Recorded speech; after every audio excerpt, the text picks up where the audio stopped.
All right, picking up where I left off last week, building the sides, these filler pieces for the ends of the hood skin. It's 045 steel, 18 gauge, to match the original hood steel as far as thickness, like all the other panels that I've done on the car so far. Had a little bit of remodeling to do in this area here, you know, just to get this to work a little bit better. At any rate, that's what it's looking like right now, and I got to keep moving. All right, so I didn't drag you through all this because it's pretty boring and repetitive. Just got done making this piece over here, this extension piece, which completes the hood skin out to the edge of the fender over here, and establishes this a curve over here, leading into the back of the rest of the hood skin. And that's basically it, and I'm over on this side over here trying to repeat the process, and we'll just keep on moving. All right, with both side pieces welded up I'm not going to bother grinding them off and throwing an unnecessary amount of debris into the car here. I'm going to take the whole hood off anyway, and so I'll work off the car to get that all ground up. But anyway, I'm adding this piece to the back over here to close this cowl up just a little bit. Visually it didn't look right. I matched the sweep on that worked on my car, but this power bulge hood, for some reason or other, it just, it made it look too extreme, so we're closing this up a little bit. I looked at the pieces that I trimmed off as a reference as far as what the hood looks like past what I had trimmed off of it initially, and there's a little upsweep to it at this area right here. You see it from here to here. So that's what I'm just trying to replicate, the part where this just dies off here and just kind of rolls up just a little bit to kind of give the hood a little bit more of a finished look here on the back side. But I've got it, like I said, roughed in here. I've got a little bit of some wheeling that I did to create a little bit of a flare here. But I'll have to finish working on it off the car. Right now, overreaching it and trying to get it pushed in exactly right is very awkward and time consuming, but off the car it should go pretty quickly. I wouldn't have had an opportunity to actually make this to this dimension with this piece of metal still attached, by the way, because you can see that the vents that are in this hood piece, this rear hood piece, were in this area here. So I had to do this one way or another, so it's better that I ended up doing what I did, and now I'm back filling it to try and blend it all back in. Any rate, that's where I'm at. Before I take this, I'll take the skin off, but before I take the frame off, I'm going to try to fit the spring in and a pad on the frame so that this thing pops up a little bit more energetically when you pop the hood release, so you're not struggling to open this hood. Okay, with the skin off the car, I have to address this putting a spring in here to help this hood pop up. So first thing I did was I put this little platform for it to hit. I was going to let it hit this plate here, but it was kind of jammed in there where this striker basically ends up, this latch piece here. So I decided to move it out into this area where there's not a whole lot going on, and so I put this platform in. It's made out of 70 thousandths of it. It's a 70 thousandths of an inch steel, and on this end over here, this crossbar is going to tie in underneath this piece side to side and intersect this point here in the center with this spring. I already tested it out. It pops it up pretty good. But at any rate, what I did was I made a little 70 thousandths tray here. This thing has a little pin at the end of its winding, so it went through a hole on the back side there, and It's captured on all four sides like this. The final side, I slotted it so that it would fit around the last coil at the very base. And then once I primed everything and painted this piece, I basically took a chisel and hammered this flange over to capture that so that it doesn't pop out on its own.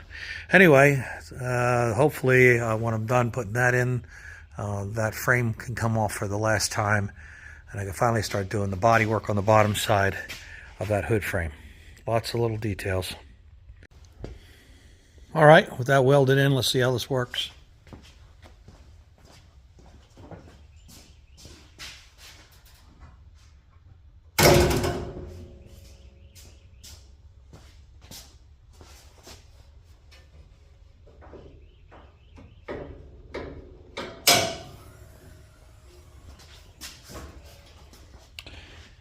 Oh boy, you could tell that without that skin on there, that has almost no weight on it by comparison. That thing really wants to sail up to the sky. But at any rate, so that's it in principle, basically. Just like give it a little help. There's a spring already in there that basically would pop the hood up against the top of the little catch there. When it's an aluminum hood, a lot lighter weight hood, but this obviously has about 35 pounds lifting weight right here at the tip, and that just gives it a little bit of extra help. I might have to adjust that latch a little over here. That was a little bit difficult to push because it's so flexible when it's out that long. But anyway, that's what it looks like. All right, a little small detail I mentioned last week was I was going to have to tie this back over to this frame over here in order to make sure that this point was as strong as it could be, since I cut out this area here to make room for the body of the shock that holds the hood up, and just wanted to show you how that looks. I got this piece of 3/16, well, 3/32 I should say, steel, the same thickness as this bracket. Coming up and over and into the framework over here to make sure that that point doesn't flex. Anyway, just thought I'd show you that. Okay, well, I had it off the frame on the horses over there. I went ahead and ground up the seams and did a few little worked on some flaws in the original skin. Had a little too much crown back in here, so I shrunk that metal down a little bit with a little heat, and so just going around, looking at different areas and just making sure I don't miss too many issues. And now I'm currently putting this back piece on. When I first cut this hood, I just matched the cowl curve to my car. But with this power bulge, this didn't seem to work out the same way. My hood was flat, and what that did was it lent itself to a swale right in here, at this point here, down and into the hood, and it all worked out very well as far as the way it washed up into the windshield area. With this being so high in the middle and arced up, it just basically it didn't look right. So we decided to go ahead and fill in the back with a little piece here, try and close this up a little bit, also to give it a place where it can transition up into a swale right here, up, so that it kind of doesn't die, crowned over towards the back cowl area here, which you would never see that. You'd always see some sort of a flare at the very end, even if it's small, to kind of get the air starting to guide up against the windshield and up and over the car. So we've added a very small swale over here, just enough to give you the effect that's needed. It also, what this does, by taking it from this point all the way across and creating one continuous arc, it takes in what would be an irregular shape coming off the hump and then down into this area. So you've got two different planes going on here. This one here is pitched up and this one here is pitched down. And when you look at this hood without this piece, there's a very distinct drop-off visually. So what this does is it carries all of that material up into a nice arc. Also, in order to make the edge, because this is kind of an afterthought, and the frame ends here, Normally I'd ended it wherever the hood ended.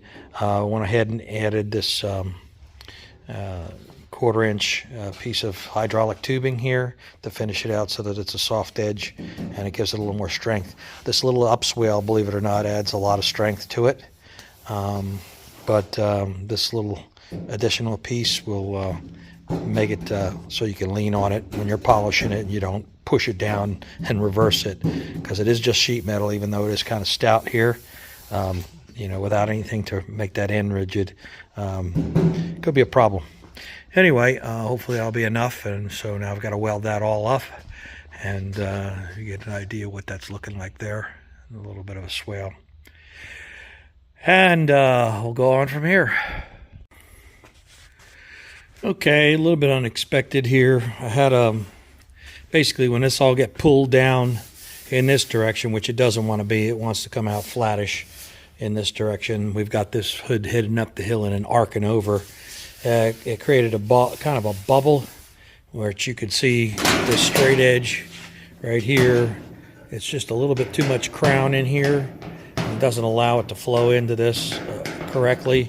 So for the last hour or so, I've been taking that stud gun with a little, it's got a little button in it that's a heat shrink. It'll address a spot and heat it up and then shrink the metal. You can see all the spots I've got here to where now I've got it to where it's flowing in a little bit better into this feature here. And it's not something that, you know, if you've got a gully, you could fix that with mud. You know, like this over here, this transition is going to have to get fixed with that. And that, you know, until it fades out over here where, you know, it's coming across just right. But over here, it's too much of a transition. So I got a little bit of a gully there, but that can be filled in with mud. What you can't do is you can't overcome something if you got too much metal in there. So what I'm having to do over here is shrink this metal down with a little heat. Pop the breaker on that thing. Hopefully it'll come back to life in a little bit. It's a little overheated. Anyway, this is what the back edge rim's looking like right now. As you see, I ground off all of the weld on the back side here, so we've got a nice you know, a nice rim going over here. It's round, actually round tubing on the bottom side, but and then it's got a nice profile going here into the other part of the hood. And of course I shrunk this dome out on this side, and I have to work on this side and get the rest of the dome out of here. But, it's a little bit too high. Anyway. Okay, work this side up a little bit to get rid of that dome I was talking about. And so now it's a lot flatter going across here and into this upswell on the end over here.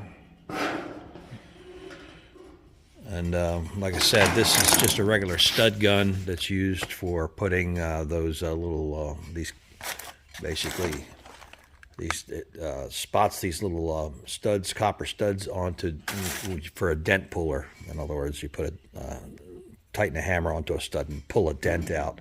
Once you put them in place, and then you nip off and grind off what's left of the stud. So it's electric stud gun, but you can get this little button to replace the head, the stud head with, that basically creates a little heat spot there. Some guys who do this really well with that and a acetylene torch, you know, just give it a nice little heat spot and then quickly dolly it out. This is what I have, and this seems to suit me just fine, but leaves it a little bit cratery. I'm going to have to just get in there, and once I get the skin back off, and maybe planish it out a little bit with a hammer. But for the most part, it's flattened out. Anyway, I take the skin back off over here, and I get this frame back into the paint room and start working the bottom side of it. Okay, so I got some K2 primer on this bottom side, since once I put the two halves together, it's never going to be seen again, but it's a good rust sealer. It's impermeable, unlike the self-etch primer, which allows moisture through the K2. Being a full urethane, will seal against any moisture getting in here. I'm going to spray this out black when it's all done, but There's only one little part of it in the front here where the scoop is that's going to be visible, but just the same, I'll coat it with a top coat. Once this dries up, that'll be the beginning of next week, and that's all I have time for this week. So I'd like to say thank you to anybody who's taken the time to watch all the way to the end, and I will see you on the next one.